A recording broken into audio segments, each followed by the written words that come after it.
Hello, Internet. Sorry for another half-ass video here.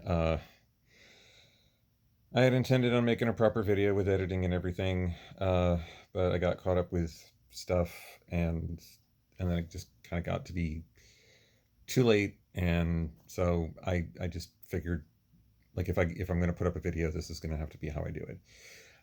So I'll catch you up as best I can. So right now it's Monday night, about 10 o'clock. So 2 Sundays ago, I I ended up not staying very long at work. I couldn't. I very was very tired. I was exhausted. I felt sick throughout my entire body. Uh, More of that anxiety feeling that I described before, but other stuff as well. It's hard to put into words because it's not like a symptom that you can really describe. It's more of just feeling sick. It's feeling sick throughout your whole body, and and with the exhaustion and everything, and it really kind of freaked me out. And so I went home and I slept. And then Monday came, and I still didn't feel like I could go to work. And so I called my supervisor, and I talked about wanting to take a leave of absence. And I asked if I could take the week, and she said that's fine. And over the course of the week, I have come to I had come to the conclusion that it's finally time for me to stop working. I can't do it anymore. This is not just for me, it's for everyone. It is entirely unfair to my coworkers to constantly be randomly calling out and putting that burden on their shoulders. Um, they like I don't know when I'm going to do it. They don't know when I'm going to do it, and so every time that I'm calling out the day before or the day of, they have to scramble to find coverage, and they don't know who that's going to be, and it's inconsistent. Sometimes I'm there, sometimes I'm not, and it's got to be really aggravating for them, and and it's stressing the hell out of me, and I feel sick, like sicker than usual, and it's just going to keep going this way. So yeah, I think it's finally time for me to just go on disability, and that's what I'm going to do. Um, I get 6 months of that.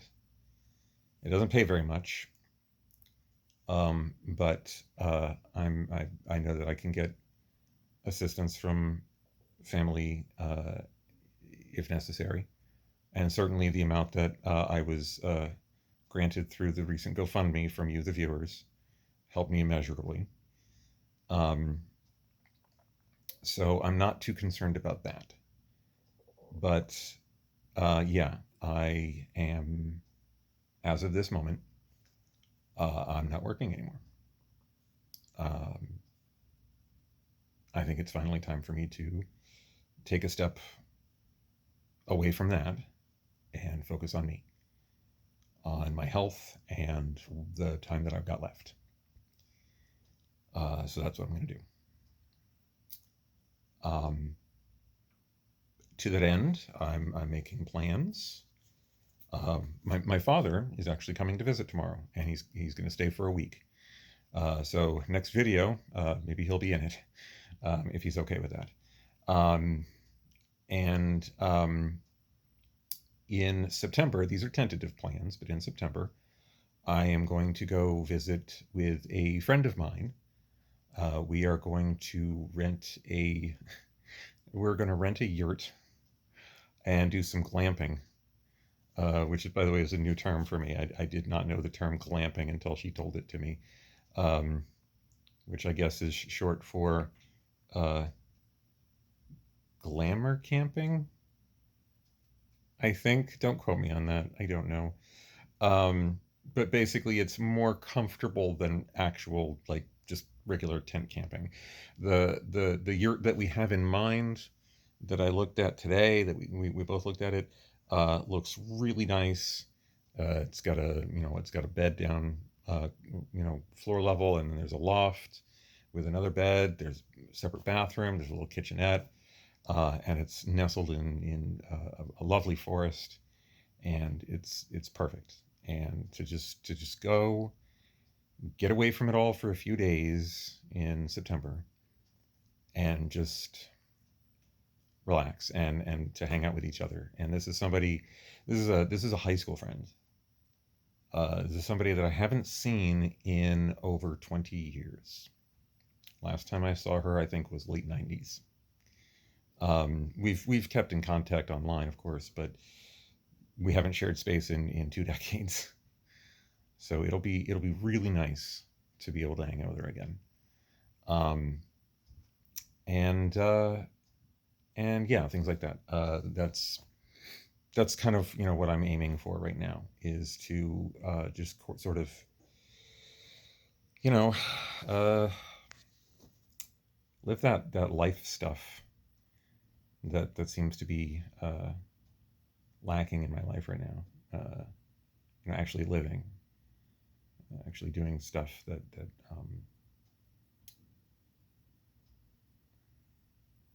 that means something to me. And like how we got talking about it, we were talking about when I told her that I was going to go on disability. She was like, "Well, you should take this opportunity to go and go somewhere." And I'm like, "Well, where could I go? Like COVID and everything, and I want to, like, I would love to go to Europe. My dad and I were going to go to Europe, but then COVID happened, and that killed that. And it seems like it was getting better, but then all these variants start popping up, and now it's absolutely no, we're absolutely not going to Europe. I would love to go to Japan, same problem, can't do that. Definitely not going to Florida. Um, like I wanted to go to Disney World one last time, but nope, that ain't happening. And she was like, "Well, maybe you should go out into nature somewhere.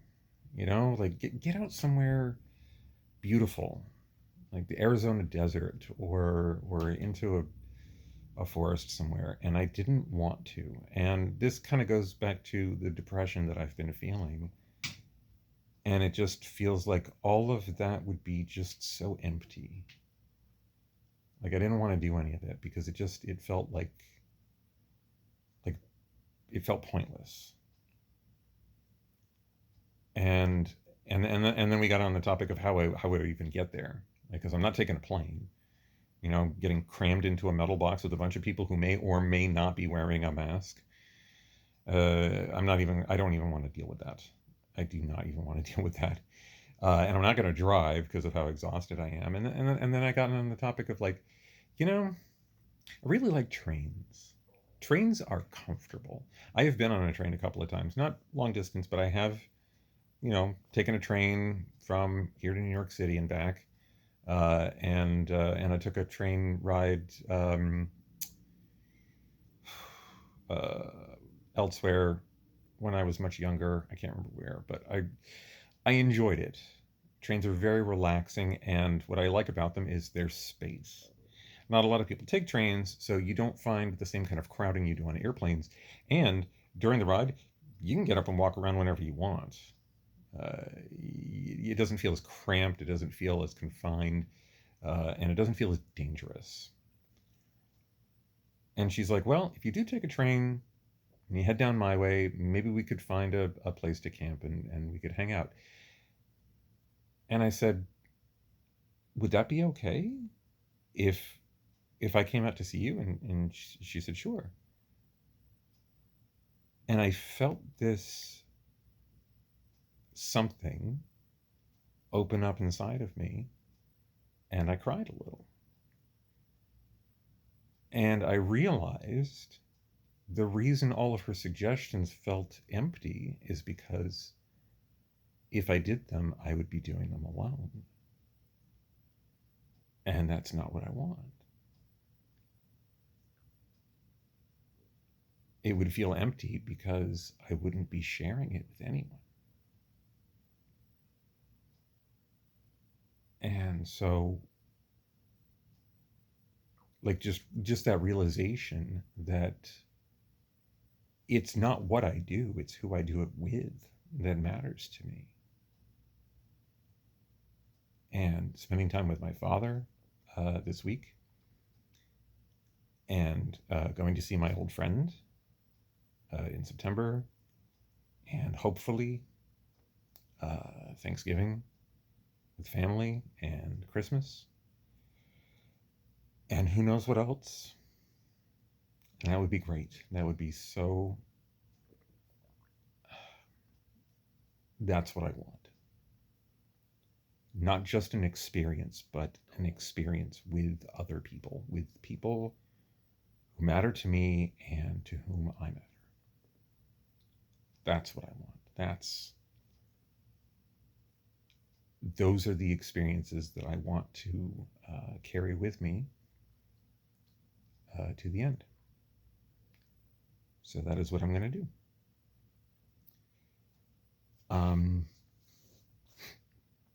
We're just trying to figure out the timing of it. The yurt we were looking at is only available for a certain number of days in September. It's booked up otherwise. And unfortunately, that's the same week as one of my scheduled paracenteses. Because remember, I now have them permanently scheduled on a twice monthly basis, one every 2 weeks. So that particular week that the yurt is available is also a week that I have to go in for paracentesis. So just kind of have to make sure that the amount of train time and then the time we spend there in the yurt, and then make sure that I have enough time to get back in time for the paracentesis that Friday.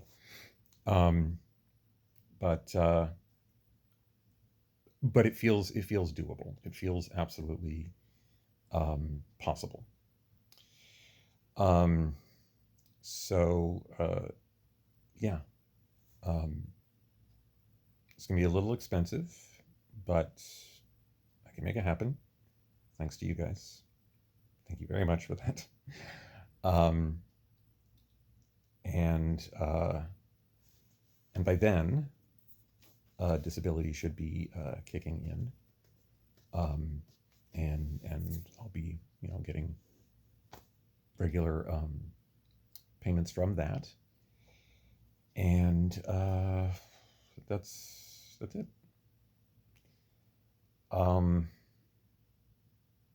And certainly I do plan on at least recording some of that trip, if she's okay with being in a video. If not, I can record around her. You know what I mean? But I'm really looking forward to that. Easy.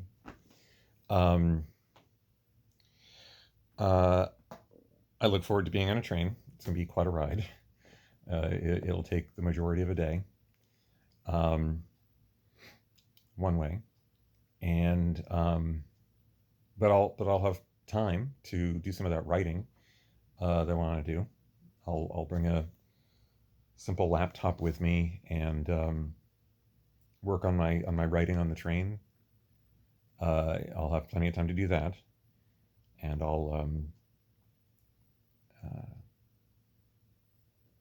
I imagine I'll have time while I'm there to do some writing as well. Hey, no, stop clawing my furniture. But yeah, that's. Sorry, I'm kind of rambling here at the end as I'm winding down and losing track of my thoughts. This is the kind of brain fog that I'm dealing with right now. It's hard for me to like I have a train of thought and then I lose that train of thought, and then once it's gone, I'm like this. But it's important doing this and getting out there, and because I can't just stay home all day. I can't just be alone all the time, because that's what's gonna that's what's just gonna keep me pushed inside myself, and I'm just gonna be a mess. So spending time with other people and being around people that I love, I'm really looking forward to that. Okay, so that's it for this one. I'll keep you posted, of course. I don't have anything going on this week. Nope, that's not true. This Friday I have a paracentesis. Um, but that's really standard, and so I really don't think I'm going to make videos about that anymore unless something interesting happens with it. Otherwise, I'll probably just update, as soon as I can, about my visit with my dad. So, so yeah, that's it for this one. And so, until next time, take care.